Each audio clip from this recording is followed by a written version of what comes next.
I never imagined that the moment my life broke open would smell like jet fuel and expensive cologne. The departure hall shimmered with glass and steel, all polished surfaces and in different light. Voices echoed in half a dozen languages, rolling past me like waves I couldn't catch. Somewhere overhead, an announcement chimed, cheerful and merciless. I stood still. No phone, no wallet, no passport, and no daughter.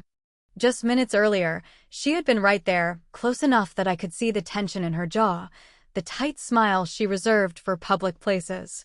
The kind of smile that looked polite to strangers and lethal to family. She had leaned toward the airline counter, tapped her manicured finger once, and said calmly, almost kindly, "I'm canceling her ticket." The clerk blinked. I laughed nervously, assuming it was a joke. It wasn't. My daughter, Elena, turned to me then. Not with anger. Not with guilt. But with a look I'd seen too many times over the years, relief. "You're not getting on that plane," she said. "I'm done babysitting." Before I could respond, she slid my handbag off her arm and tucked it against her chest as if it belonged to her. My documents were inside. My money. My entire existence reduced to a single bag. "Elena," I whispered, heat flooding my face. "That has my passport." She tilted her head, studying me the way a buyer studies an object they're about to discard. "You'll figure it out," she said. "You always do." Then she turned and walked toward security. She didn't look back. I did. I looked at the counter. At the clerk, suddenly uncomfortable. At the queue of travelers pretending not to stare. At the vast ceiling stretching endlessly above me. And then the truth landed. She had planned this. The air conditioning blasted cold against my skin. My fingers tingled. My chest tightened as if an invisible hand had wrapped itself around my ribs. I was 68 years old, standing alone in an international terminal thousands of miles from home, wearing a creased linen blouse and a smile that had finally cracked. 15 minutes earlier, we had been arguing about a seat assignment. A window seat. That was it. I had asked politely if one was available. Elena exploded as if I'd accused her of theft. "You didn't pay for this trip," she hissed under her breath. "So stop acting entitled." Entitled.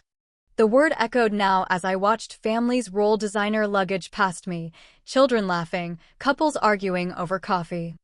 I had saved for 2 years to take this trip. 2 years of skipping dinners out, of turning the heat down in winter, of pretending I didn't notice the way my life had shrunk. I wanted to see something vast before I disappeared. Elena had insisted on coming to supervise. Her word, not mine. I had agreed because some foolish part of me still believed that proximity might turn into closeness. That time together might soften her resentment. It hadn't. A wave of panic surged so hard my knees buckled. No ID. No money. No phone. I approached a security officer, my English suddenly fragile, my sentences falling apart before they reached my mouth. He frowned, lifted his radio. That's when I felt someone step close. Too close. A man's voice murmured near my ear, calm and controlled. "Madam, you need to take my hand. Right now." I turned. He was tall, silver-haired, impeccably dressed in a charcoal suit that looked tailored to the millimeter. His eyes were sharp but not cruel, assessing but not judging. "My driver is arriving," he continued quietly. "Pretend you're my wife. Ask questions later." I stared at him, stunned. "I beg your pardon?" His gaze flicked toward the approaching guards. "Trust me," he said. "Your daughter made a very expensive mistake." Something in his certainty cut through my terror. I had spent my life waiting for permission. From my husband. From my child. From circumstances. This time, I didn't wait. I placed my hand in his. "Okay," I said. The word changed everything. A black luxury sedan rolled to the curb moments later. White-gloved hands opened the door. The man guided me inside without hesitation, as if this was the most natural thing in the world. As the car pulled away, the terminal lights blurred into streaks of gold behind us. Only then did reality crash in. I had just left with a stranger. In a foreign country. With nothing. The man exhaled slowly, as if releasing a breath he'd been holding. "You're safe," he said. "And no one will touch you now." I turned toward him, heart pounding. "Why?" He studied me for a long moment, then spoke. "Because I recognized that look," he said. "The one you had when she walked away." The car glided onto a bridge, the city ahead blazing like something unreal. "And because," he added quietly, "people who abandon their parents always underestimate what comes next." I didn't know it yet, but that moment, hand in hand with a stranger, was the end of the woman who begged to be tolerated. And the beginning of someone far more dangerous. The city outside the window didn't look real. Glass towers pierced the night sky like blades, their lights burning gold against the dark. Water curved beneath us, black and endless, reflecting a version of the world I had never been invited into. I sat rigidly in the back seat, my hands folded in my lap as if good posture might somehow protect me. The man beside me finally spoke again. "My name is Adrian Cole," he said. "And before you ask, yes, you're allowed to change your mind." I laughed once. A dry, broken sound. "Change my mind and do what?" I asked. "Ask security to give me back the daughter who stole my life and walked away?" He didn't flinch. "No," he replied. "Change your mind and step out at the hotel. I'll make sure you're fed, safe, and able to contact your family." Family. The word felt hollow. I turned toward him.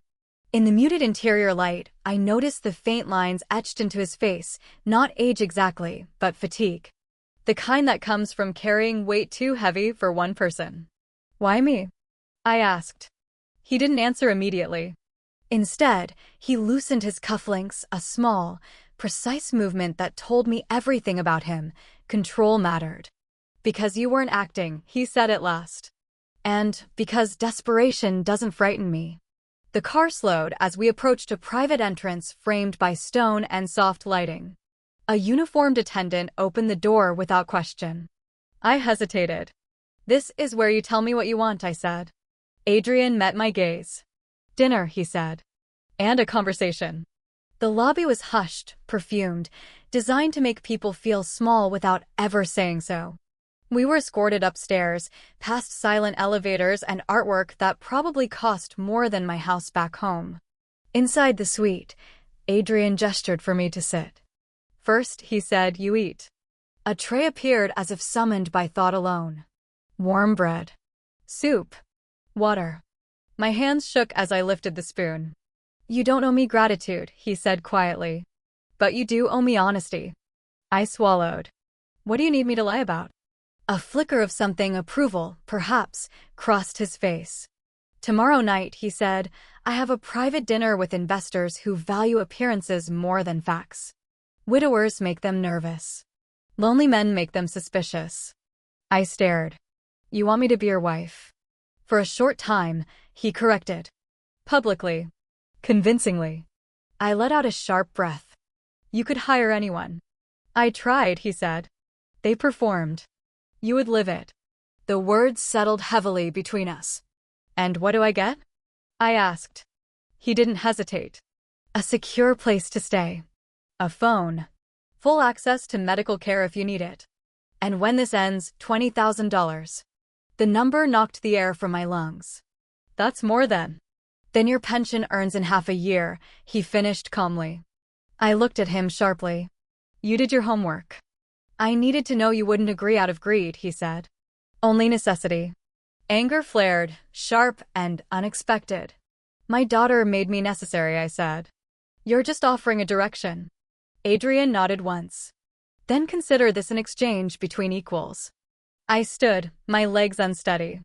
"And when it's over? You walk away with resources, dignity, and proof that the woman your daughter abandoned no longer exists." Silence stretched. Outside, the city pulsed alive, indifferent. I thought of the airport. The cold smile. The bag in my daughter's arms. I thought of how easily she had erased me. I met Adrian's eyes. "I won't touch you," he said before I could speak. "I won't trap you. And you can leave the moment you feel unsafe." I laughed softly. "Unsafe already happened," I said. "At the check-in counter." I extended my hand. Fine, I said. I'll be your wife. Adrian took my hand, firm and steady.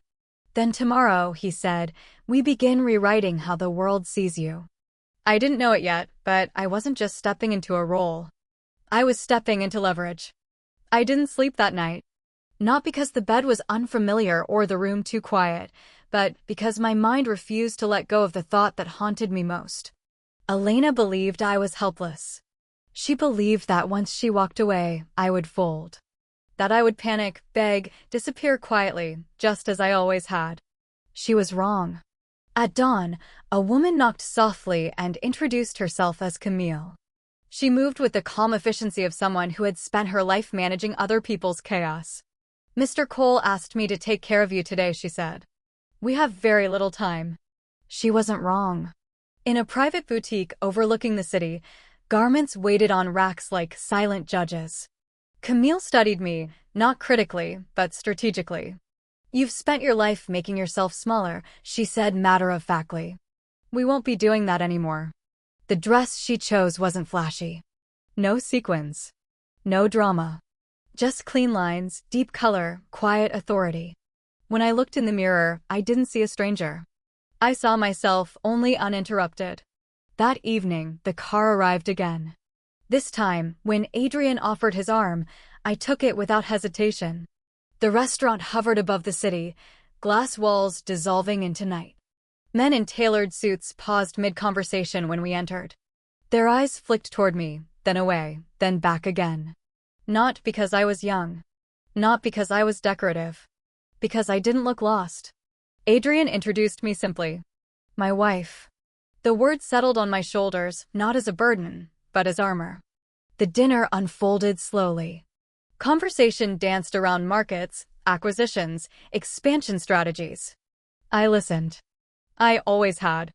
Then one of them turned to me. And what do you do? He asked politely, dismissively. I smiled. For 30 years, I said, I ran operations for hospitality groups that survived recessions, lawsuits, and ownership changes. I learned that buildings fail faster than people, but people fail when no one listens. Silence. Adrian glanced at me surprised. The man across the table leaned forward. Interesting, he said. And what would you change in this proposal? I answered honestly. By the time dessert arrived, the tone had shifted. They weren't humoring me anymore. They were asking questions. When we left, Adrian exhaled as if he'd been holding his breath for years. They didn't expect you, he said quietly. Neither did my daughter, I replied. Back at the suite, my phone buzzed. Unknown number. Then a message appeared. Where are you? Another followed. I've reported you missing. I stared at the screen, something cold and calm settling into place. Elena wasn't worried. She was losing control. I turned the phone face down. For the first time in decades, I slept. The next morning, Adrian didn't bother with small talk. He placed the phone on the table between us, screen lit. I assume you received messages, he said. I did, I replied. She thinks I've vanished. She knows you haven't, he corrected calmly. She knows she lost you. I looked at the screen. Missed calls. Emails. A voicemail I hadn't opened. She's escalating, Adrian continued. Police reports. Emergency guardianship filings. She's trying to establish incompetence. The word burned. Incompetent. For decades, I had swallowed it in quieter forms. She wants my assets, I said. Yes, he replied. And she believes you're isolated enough that no one will challenge her narrative. I laughed softly.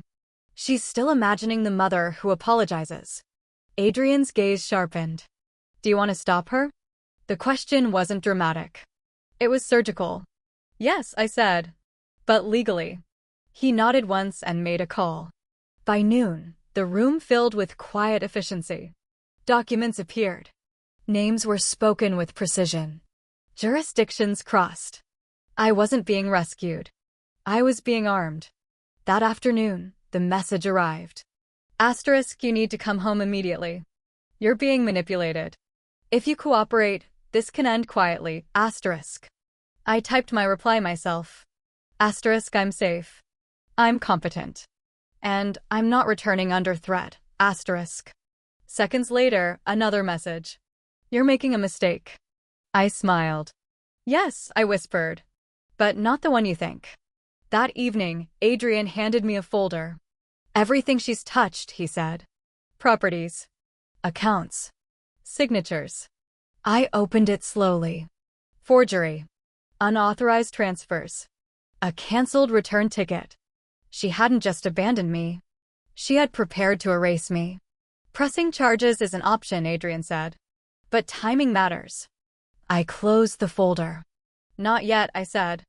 I want her to face me knowing she's no longer holding the knife. He studied me, then smiled faintly. She underestimated you. So did I replied. That night, as city lights flickered below, I realized something essential. Revenge wasn't loud. It was quiet. And it was already in motion. She arrived unannounced. No warning. No apology. Just the sharp echo of heels against marble and a voice I knew too well slicing through the quiet. Mom. The word was weaponized. I didn't turn right away. I finished signing the document in front of me, capped the pen, and only then looked up. Elena stood in the doorway, eyes blazing, hair pulled back too tightly, jaw clenched with a fury she no longer bothered to hide. You vanished, she said. Do you have any idea what you've done? Yes, I replied calmly. I survived. She laughed bitterly. You married a stranger. You humiliated me. People are asking questions. I rose slowly. You left me in an airport without identification, I said. You canceled my ticket. You took my documents. That wasn't anger. That was intent. Her confidence faltered for half a second. I was coming back, she snapped. No, I said. You were counting on me not being able to. Adrian appeared beside me, silent but unmistakably present. This is between us, Elena hissed. It stopped being between you when you tried to erase her legally, Adrian replied coolly. Elena turned back to me, eyes narrowing. You think you've won, she said. But you don't understand how the world works. I can fix this. I can make it go away. I reached for the folder on the table and slid it toward her. Open it. She did. Color drained from her face as she flipped through the pages. Bank transfers. Forged signatures. Court filings. You don't get to rewrite history anymore, I said quietly. You already tried. Her hands trembled. You'd really do this? She whispered. Destroy your own daughter? I met her gaze. No, I said. I'm choosing not to destroy myself for you anymore. Silence pressed down on the room. You have a choice, I continued. Repay what you took. Withdraw every false claim. Admit what you did. Or I let the law speak for me. Tears welled, but they didn't soften her voice. You're abandoning me. I shook my head. You abandoned me first. This is the consequence. She staggered back a step, the fight draining out of her eyes, replaced by something smaller. Fear. I gave you everything, she said hoarsely. And I gave you my silence, I replied. That's where I went wrong. She left without another word. The door closed with a final, echoing click. I exhaled. For the first time, the air felt light. Adrian didn't speak. He didn't touch me. He simply stayed. You were extraordinary, he said at last. No, I replied. I was finished being convenient. That night, as I looked out over the city, I understood something essential. Revenge wasn't about punishment. It was about reclaiming space. And I had finally taken mine. The consequences didn't arrive all at once. They never do. They came quietly, professionally, with stamped letters and carefully worded emails that left no room for drama, only fact. Elena called 3 days later. I didn't answer. Her attorney called the next morning. Adrian's legal team returned the message within the hour. By the end of the week, the narrative she had tried to build collapsed under its own weight. Emergency guardianship, denied. Reason cited, lack of evidence, contradictory filings, and newly submitted documentation proving financial misconduct. Her employer suspended her pending investigation. Not because I asked. Because people who lie on legal documents tend to lie elsewhere too. The bank froze accounts she had touched. Auditors appeared. Questions multiplied. She sent a message late one night. "You didn't have to ruin me." I read it twice. Then I typed, "I didn't ruin you. I stopped protecting you from yourself, asterisk." I didn't send another word. A week later, a thin envelope arrived at the suite. Inside was a cashier's check and a notarized statement. Full repayment. Withdrawal of every claim. An admission written in language so precise it could only have been drafted by someone terrified of consequences. Adrian read it once and handed it back. "She's finished fighting," he said. "Now she's negotiating with reality." I nodded. I felt no triumph. Only clarity. That evening, at a private reception overlooking the harbor, someone introduced me as more than a name. "This is Margaret Cole," the host said smoothly. "She advises our board." I almost smiled. Almost. Men who had once spoken over me now asked for my opinion. Women pulled me aside, voices lowered, eyes bright with recognition. "How did you do it?" One whispered. I answered honestly. I stopped apologizing for taking up space. Later that night, Adrian poured 2 glasses of wine. "You don't need me anymore," he said, not bitterly, just observant. I considered that. "You were never my escape," I replied. "You were a door." He raised his glass. "To doors," he said. Outside, the city glowed, indifferent, vast, alive. Somewhere across the ocean, my daughter was learning a lesson I could never teach her with kindness. Power doesn't come from control. It comes from consequence. And this time, I wasn't the one paying the price.